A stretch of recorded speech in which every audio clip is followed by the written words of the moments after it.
I'd never been to a place like this villa before. As Adam and I drove up the winding mountain roads, I caught my first glimpse of the house, perched on the edge of a cliff, offering panoramic views of the mountains. Massive windows, sleek modern lines, and that bridge, a thin line connecting the villa to the hill across a deep ravine. Adam, focused on the road, didn't notice my awe. His thoughts were elsewhere in his business world, where it felt like I was becoming less and less important. We were invited by his brother, Nick. He had just returned from Europe, where he had been working on another project that Adam had spoken about with a strange admiration. Since we arrived, I noticed that Adam seemed distant.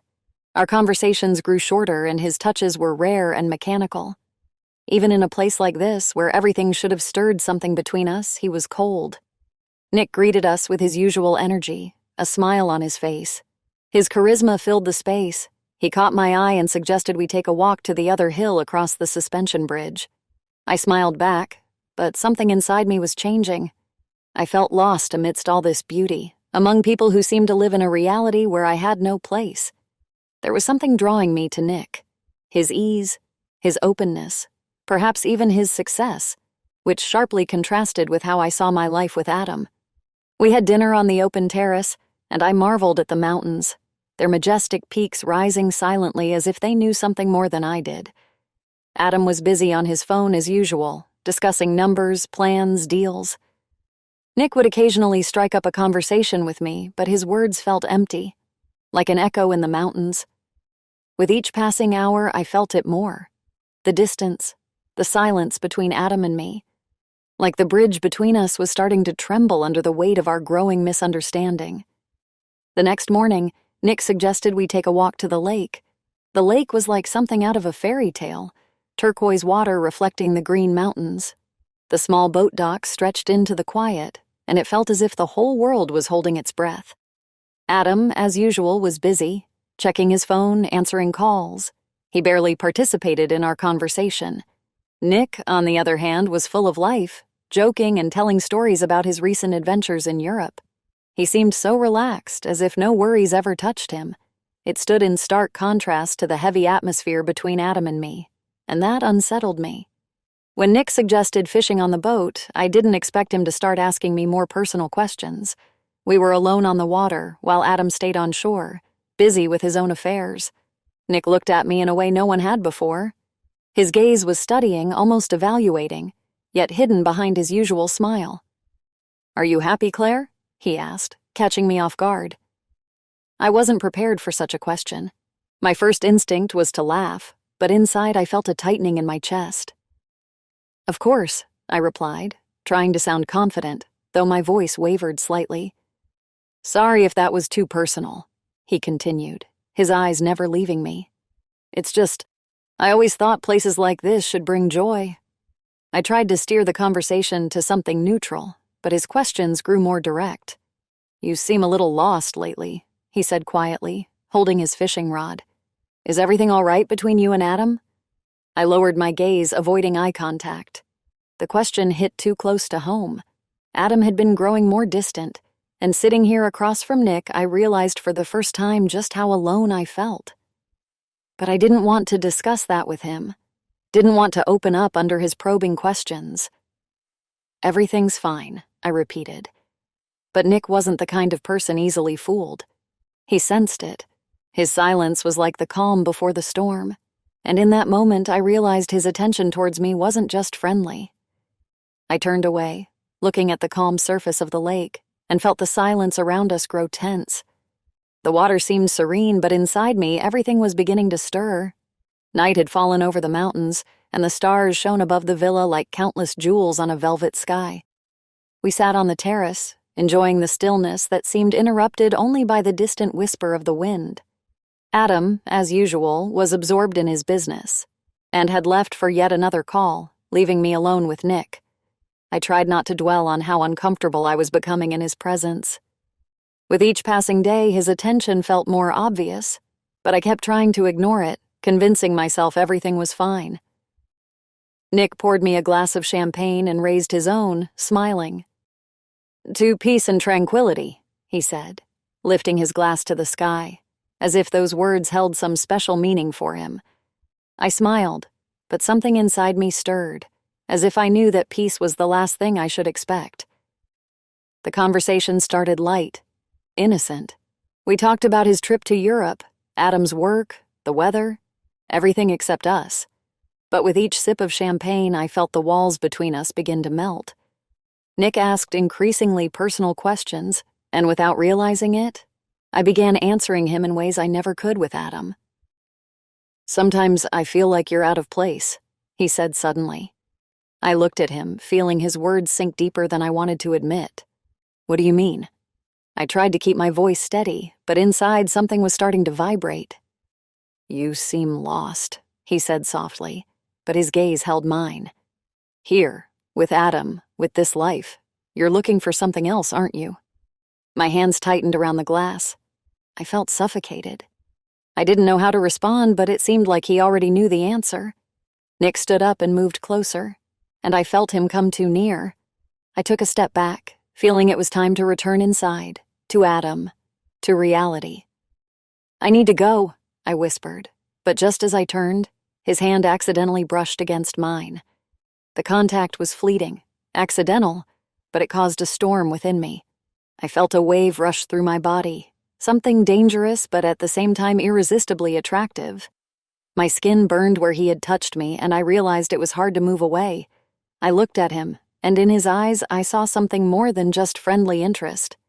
I should have left, but my heart pounded so hard I couldn't take a step. This moment, this touch, was too powerful to ignore. But I knew, if I stayed, everything would change. "Claire," Nick said softly, but I had already turned and quickly walked into the house, leaving him and my feelings behind on the terrace under the starry sky. The next day, Nick offered me a tour of the house. Adam was busy with more calls and meetings as usual. I had grown accustomed to his absence, his habit of getting lost in business, even in a place where time seemed meant to slow down.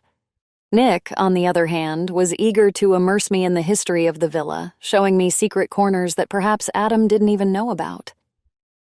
"Have you seen the wine cellar?" Nick asked with a playful smile as we walked down a long corridor. I doubt Adam remembered to mention it. He's not much of a wine enthusiast. I shook my head, intrigued by his offer. Nick opened a heavy wooden door, and in front of me, ancient stone steps led downwards. The cellar was cool, the air thick with the scent of aged oak barrels, and everything around seemed to hold a secret. Wine bottles lined the walls, each one a testament to a bygone era. "This place is special," Nick said, pulling a dusty bottle from the shelf with an old label.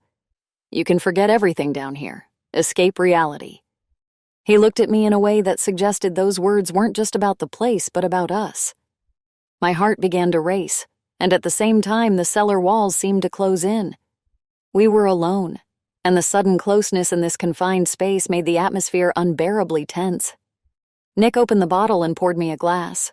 The wine was rich, bold, with an aroma that instantly made my head spin. "To hidden moments," he said, raising his glass. I tried to match his light tone, but inside I was in turmoil.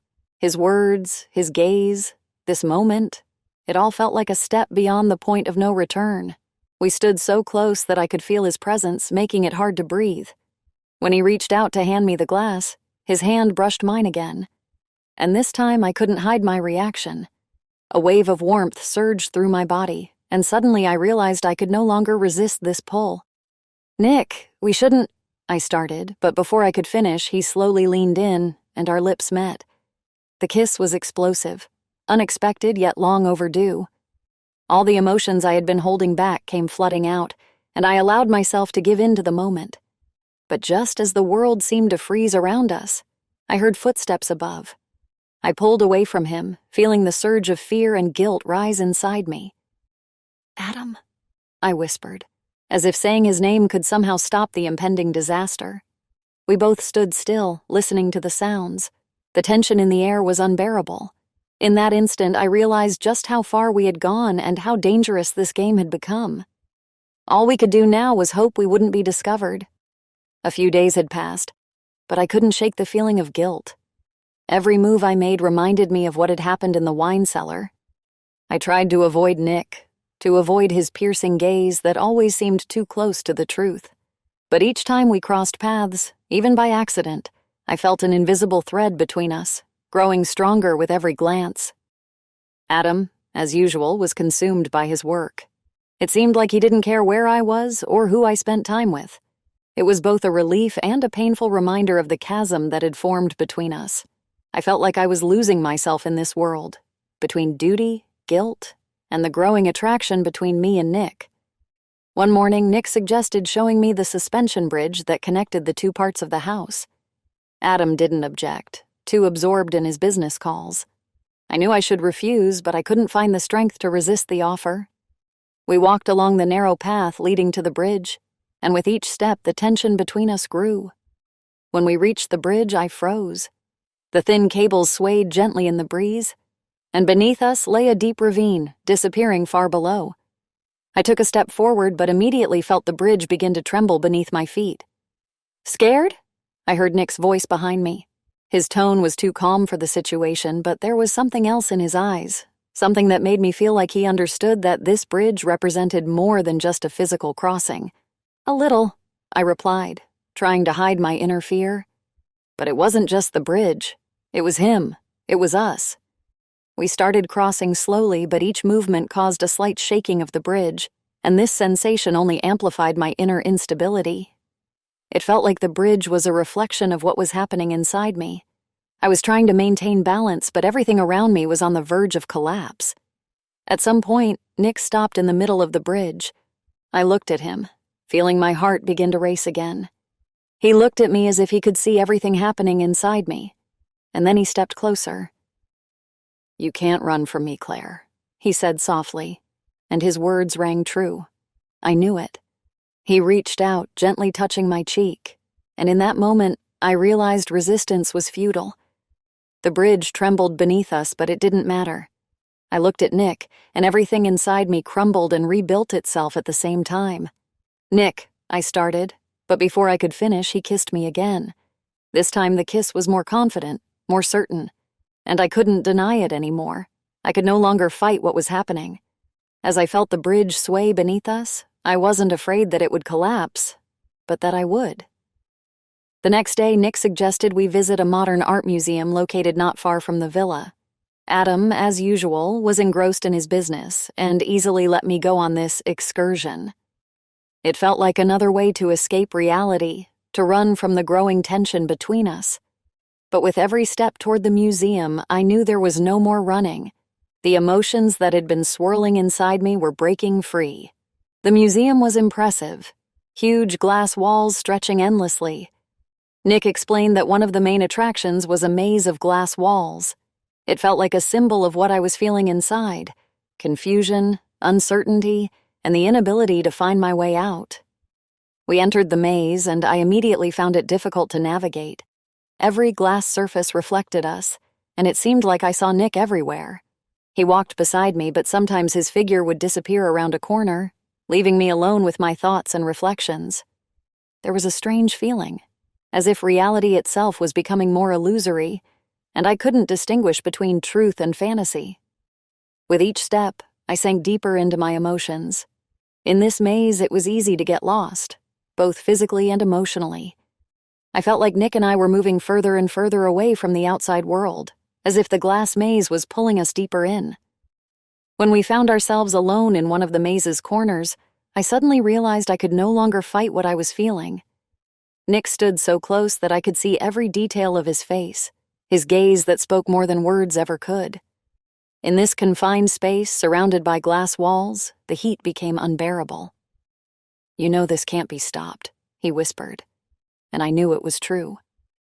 My hands trembled, and I could no longer think about the consequences. The maze seemed to amplify the feeling of being trapped, as if we were sealed in our own world, where nothing existed except the two of us. I felt my barriers collapsing one by one until Nick was right in front of me. He gently ran his hand down my cheek, and I closed my eyes, surrendering to what had long seemed inevitable. The kiss was long and deep, and in that moment, everything that had held me back before vanished. I allowed myself to give in to the passion, and in that glass maze, our relationship became physical. everything around us felt like a reflection of our tangled emotions, the walls where we got lost, and ourselves who could no longer find a way out. When I opened my eyes, I realized I was losing control of myself. It wasn't just a moment of weakness.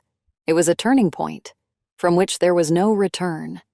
Returning to the villa, I tried to make myself act as if nothing had happened. The maze was behind me, but its traces remained with me. Every time I tried to focus on something else, that moment kept surfacing in my thoughts. Our first kiss, the touches, the sense of inevitability.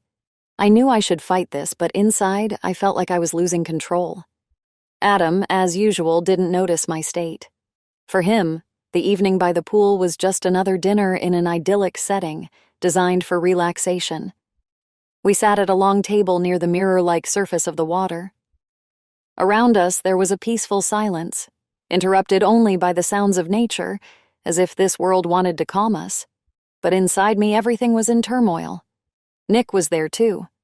He acted casual, joking, but every word, every glance he cast my way was filled with hidden meaning. I knew Adam wouldn't notice. He was too absorbed in his own thoughts, conversations about work. But it felt like Nick was intentionally amplifying the tension, playing a dangerous game, testing how much I could endure. When I looked at the pool's water, its smooth surface reflected the starry sky and the three of us. I saw Nick's reflection next to mine. It was a strange feeling. As if in the water I saw the true state of things. It seemed that we weren't just a husband, his brother, and I, but something more, entangled in delicate threads that I could no longer untangle. "Have you always been so serious, Claire?" Nick suddenly asked, smiling. His voice sounded like a challenge, and I felt Adam lift his gaze from his phone, waiting for my response. Nick continued, "I think you need to relax a little, enjoy the moment." His words seemed innocent, but I could feel something inside me breaking free. Nick glanced at me again, a brief look, but full of meaning. My heart started beating faster. I tried to respond as calmly as possible, but inside a storm was already raging. His presence, his words, his touches, it all came together, and I realized I was losing control of the situation. Adam, as always, noticed nothing unusual. He was too distant, too wrapped up in himself. But I knew I couldn't keep pretending. With each passing moment, this evening was turning into a test, and with each word from Nick, I realized I wouldn't be able to hide my feelings much longer. I looked at the water again, and in its reflection, I saw myself as I didn't want to be, torn between duty and passion, between what was right and what I could no longer control. Nick suggested we spend the evening in the mountains, away from the villa and all the heavy atmosphere surrounding us. He said it would be our goodbye night. I didn't know exactly what he meant, but something in his voice told me that this evening would be significant. He proposed camping at the top of the mountain, just a fire, the starry sky, and nothing else. Adam was busy with his work again, and honestly, I was relieved to escape.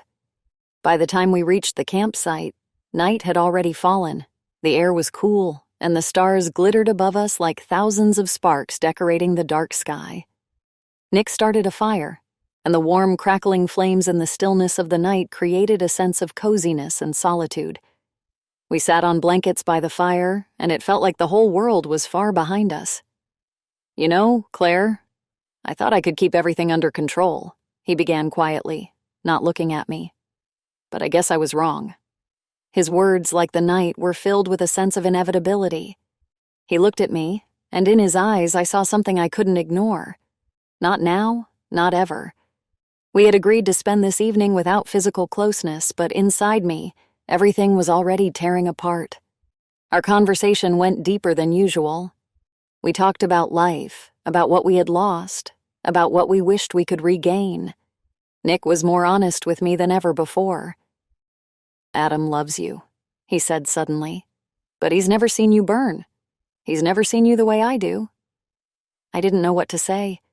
Inside me, a battle was raging, my duty to Adam and the overwhelming pull I felt toward Nick.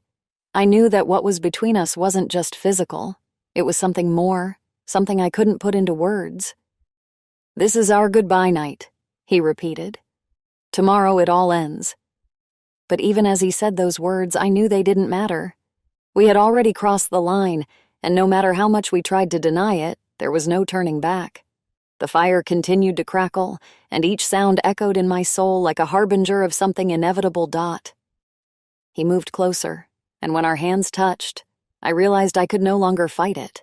My emotions were tearing me apart, and this night under the stars, far from everyone, was the final step toward the abyss I had long been falling into. Nick leaned in and kissed me. In that moment, I could no longer think about what was right or wrong. I gave in to the passion, forgetting everything that should have held us back. It was just the two of us under the stars, and everything we had been holding back burst out. When I looked at him afterward, I knew that my life with Adam would never be the same again. Something in this night had changed me forever. The next day, Adam suggested something unexpected, a paragliding trip. It was supposed to be our new adventure, maybe a way to reconnect. I wasn't sure I was ready for such an extreme experience, but refusing Adam seemed even harder. Nick also joined, and tension knotted in my stomach. We arrived at the launch site, and my heart pounded harder, as if it sensed impending disaster. The height, the mountains, the free fall, it all suddenly became a metaphor for what was happening in my life. I couldn't shake the feeling that everything was about to come crashing down. Adam and I quickly got into our gear, and the instructors began explaining how to control the paraglider. I stood there, listening, but my gaze unconsciously searched for Nick. He was nearby, preparing for his flight. In that moment, a strange feeling washed over me, as if he understood what was happening in my soul even better than I did. When we finally took off, panic gripped me immediately. The wind howled in my ears, and the mountains far below seemed unreachable. My hands shook, and I felt fear rise in my throat. The height was terrifying, but even scarier was the realization that my double life was about to collapse. I tried to control my emotions, but with every gust of wind, the feeling grew that I was no longer in control of my life. Everything that had happened between me and Nick was on the brink of being exposed. It felt like at any moment Adam might figure out what was going on, and I would lose everything. Him and myself. Nick flew beside me on his paraglider, and when our eyes met, something in me calmed. He looked at me as if he understood my fear and was ready to support me, even in the air, even when everything seemed on the verge of collapse.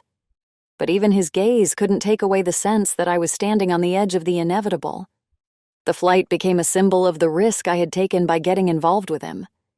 I knew that no matter how much we tried to hide our feelings, their revelation was inevitable. And now it wasn't just a threat. It was only a matter of time. When we landed, my body was still trembling. I glanced at Nick. His eyes told me that he knew everything I was feeling. But no matter how long we tried to keep it hidden, our double life was soon to be shattered. After the paragliding trip, my emotions tangled into a chaotic mess. Something inside me screamed, "Confess to Adam!" I couldn't ignore it any longer. Everything had gone too far. Every moment with Nick washed over me like waves. Each new wave made it harder to breathe, harder to hold on to the remnants of my old life. I decided I had to tell Adam the truth. But how? When? Every time I tried to find the right moment, something stood in the way. He was either too busy or too distant, as if he already sensed something was wrong but was afraid to ask. And I was afraid of his reaction. That evening, when I had almost made up my mind to confess, Nick quietly entered my room. His steps were as soft as the whispering wind outside the window, and I immediately felt that something was about to change. He closed the door behind him, and the moment I looked up at him, I knew we couldn't keep pretending we could stop this. "Claire," he said softly, his voice calm but carrying something deeper beneath. "We have to forget all this. Go back to how things were." But his words didn't make sense. How could we forget everything that had happened? How could we go back to who we were? We had gone too far, and now the only option left was to keep going forward. I looked into his eyes, and there were no more questions, no more doubts. We both knew the way back was closed. I tried to say something, but the words caught in my throat. We stood in the guest bedroom with its vast panoramic windows, and outside the wind howled, as if it were a reminder of the storm raging within me. In that moment, I realized I was trapped by my own emotions, my own decisions. Nick stepped closer. His fingers brushed against my hand, and I felt all the tension that had built up over the past few days break free. We couldn't stop. I knew this was the end of my life with Adam, the end of pretending everything could go back to normal. He gently caressed my cheek, and in that moment I stopped resisting. His touch, his presence, his voice, it all consumed me like a current I could no longer swim against. We could no longer ignore the fact that the pull between us was stronger than anything I could have imagined. And in that moment, everything collapsed. I could no longer hold back my feelings. Nick kissed me, and we forgot everything. Our fears, our duties, what lay ahead. We only knew one thing: we couldn't stop now. The next morning, Adam suggested we head into the desert for a day of riding dune buggies. It felt like he was trying to inject something new into our relationship, adding a sense of adventure. But I knew that even such drastic attempts to save what we'd lost couldn't change my feelings. Inside, everything had become too tangled, and every moment spent near Adam only highlighted how far apart we had drifted. The desert was silent and majestic. Wide sand dunes stretched out to the horizon, creating an illusion of infinity. We rode the buggies, the wind whipping against my face, filling me with a sense of freedom and risk, much like everything that had been happening in my life recently. I glanced at Adam sitting beside me, but there was no spark in his eyes, no connection. The closeness we once had was gone, lost somewhere in the sands of this desert. Nick was driving ahead in his own buggy. His silhouette stood out against the bright sand, and every time I looked his way, something inside me flared that I could no longer ignore. I realized that my feelings for him couldn't be hidden any longer. Every glance, every thought of him was like a breath I couldn't do without. There were no more doubts. I was drawn to Nick more than my own husband. When we stopped at a small plateau amidst the dunes, Adam wandered off, engrossed in his phone as usual. And I knew this was the perfect moment to talk to Nick alone. The sand was hot beneath my feet, and the air vibrated with the heat, much like my thoughts, which seemed to melt along with it. I approached Nick, and the moment he saw me, I knew he already understood. We stood there among the dunes as if in the center of our own world, where there were no rules, no barriers. "We need to talk," I said quietly, not knowing how to start, but knowing it had to be done. Nick nodded, his gaze calm, but I could feel something simmering inside him too. I took a deeper breath, and everything I had been trying to hide over the past days began spilling out. "I can't deny it anymore," I continued. "My feelings for you, they're stronger than anything I've felt before. I can't pretend any longer that I'm not drawn to you." He was silent for a few seconds, but his silence spoke more than words. "And now what?" he finally asked, his voice deep, almost a whisper. I didn't know the answer. All I could say was that I couldn't live this double life any longer. My connection with Adam was crumbling, like the sand being blown by the wind around us. There was only one thing left, to face the truth and make the choice that had been building for so long. After the desert, we headed to the city for a rooftop party organized by Nick. I felt a strange tension in the air, as if this wasn't just another event but something more, something crucial for all of us. When we reached the rooftop, I saw the bright city lights stretching to the horizon, like endless stars in the night sky. Adam seemed relaxed, joking with colleagues and friends, completely unaware that his world was about to crumble. But inside me, everything felt different. I knew this night would be a turning point. The loud music, the bright lights, the hum of voices around me, all of it seemed to amplify the growing sense of inevitability. My heart pounded harder with each glance at Nick. He was there, as always, but his behavior had changed. Nick was no longer hiding his attention toward me. He allowed himself open gestures he wouldn't have dared before. Every look, every smile was a hint, no longer masked by subtlety. I saw it, and so did everyone around us. Under the glow of the lights, I began to realize that our relationship was no longer a secret. It was obvious to everyone. His hands casually resting on my shoulder, his jokes that carried meaning only for the two of us. It was all too noticeable. I knew that even if Adam hadn't noticed yet, it was only a matter of time. We stood at the edge of the rooftop, gazing at the city lights, and I couldn't shake the feeling that this moment symbolized the end. The end of my marriage, the end of trying to hide my feelings for Nick. Everything around us felt as bright and loud as this party, but beneath the shining surface lay the truth of my inner collapse. "You don't want to hide it anymore," I said quietly, meeting his gaze. Nick didn't answer immediately, but his eyes spoke for him. He knew we couldn't keep this up. We had gone too far, and there was no turning back. Adam was still mingling with the crowd, laughing and drinking champagne, unaware of what was happening right in front of him.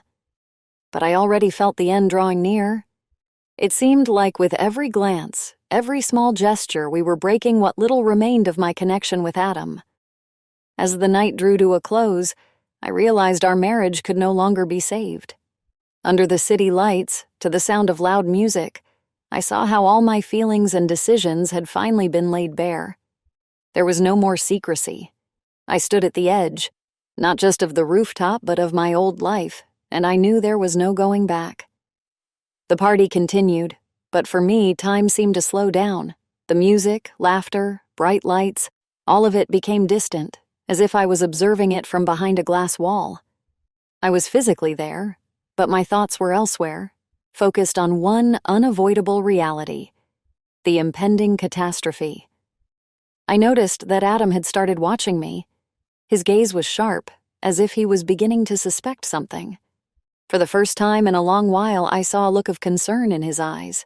He followed every move I made, every glance I threw in Nick's direction. And Nick, he no longer hid his feelings. His flirting was obvious, almost bold, and every touch, every smile seemed like an open challenge. My heart pounded so loudly that I could barely hear the music. Everything we had tried to hide was now laid bare. We had gone too far, and now it was clear to anyone paying attention. Adam already sensed something was wrong, and his tense movements only confirmed it. The atmosphere was thick with tension, like a storm on the verge of breaking. Nick and I found ourselves alone at the edge of the rooftop. We stood, gazing at the city lights, and I felt his closeness so acutely that it was almost unbearable. Our hands brushed, and I could no longer hide my feelings. There were no words between us, only the silent tension that had been building with each moment. I turned to him, and when our eyes met, I knew that everything was about to collapse, but I no longer cared. Slowly, I leaned in toward Nick, and at that moment, what was inevitable finally happened. Our lips met. The kiss was soft, but filled with the passion that had been building between us for so long. In that moment, the world around us ceased to exist. And then Adam appeared. He caught us completely off guard. When I opened my eyes, his face was right there, filled with shock, pain, and fury. I froze, realizing that it was over. "What's going on here?" His voice was quiet but icy, like a blow to my heart. He stood there like a man who had just seen his world shatter, knowing there was no turning back.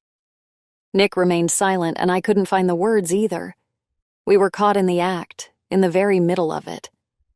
I saw the disappointment in Adam's eyes, saw everything we had built together crumbling in this one brief moment. Adam stepped forward, his fists clenched, and for a second I thought he was going to hit Nick. But instead he stopped, looking at me, then at Nick again. "So it's true?" he asked, his voice breaking with pain and disbelief. In that moment, I realized everything we had with Adam was destroyed. No excuses could change it. We had crossed a line, and he saw it. "Adam?" I whispered, but the words caught in my throat. How could I explain this kiss? How could I justify betrayal when it was right in front of him? But he didn't want an explanation. He already knew everything he needed to know.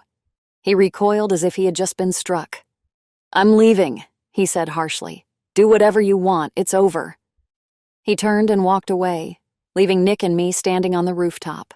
I watched as his figure disappeared, and I felt my world collapsing. This was the moment I realized that the irreparable had already happened.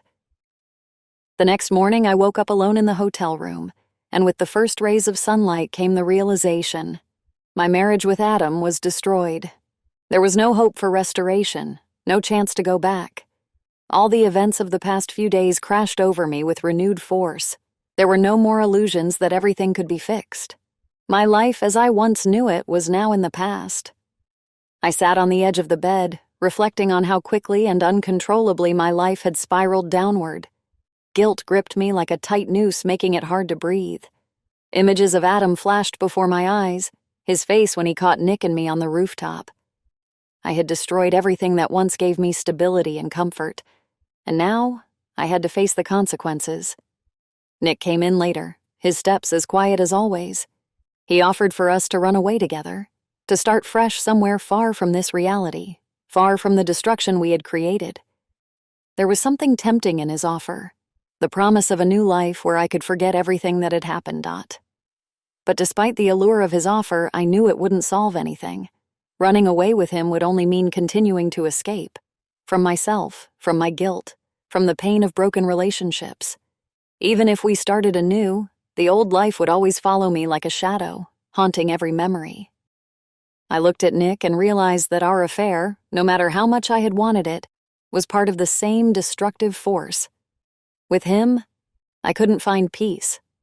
Only more confusion. I had destroyed one life and didn't want to build another on the same foundation of lies and pain. The realization that I needed to be alone, to figure out who I truly was, came to me suddenly but with surprising calm. "No, Nick," I finally said, meeting his gaze. "I can't." His face showed confusion, then pain, but I knew I was doing the right thing. I couldn't keep hiding behind him or behind a relationship built on emotions that had destroyed everything around us. I needed something more than just a new beginning. I needed to find myself. He said nothing. He just looked at me one last time and left, leaving me alone in the silence of the hotel room. I stood and stepped out onto the balcony. The sun had already risen over the horizon, and the city was beginning to wake up. Cars moved below, people rushed about their business, and suddenly I felt like part of this awakening world, but with a new perspective. For the first time in a long time, I felt light, as if all the expectations, obligations, and pain had been left behind. Standing on that balcony, I realized that to find freedom, I had to sever all ties. With Adam and with Nick, I had to start a new life, but not with someone else, with myself. It was a painful but liberating decision. I would no longer live under others' expectations or build my life around someone else. It was time to choose myself. The sun warmed my face as I looked out over the city below.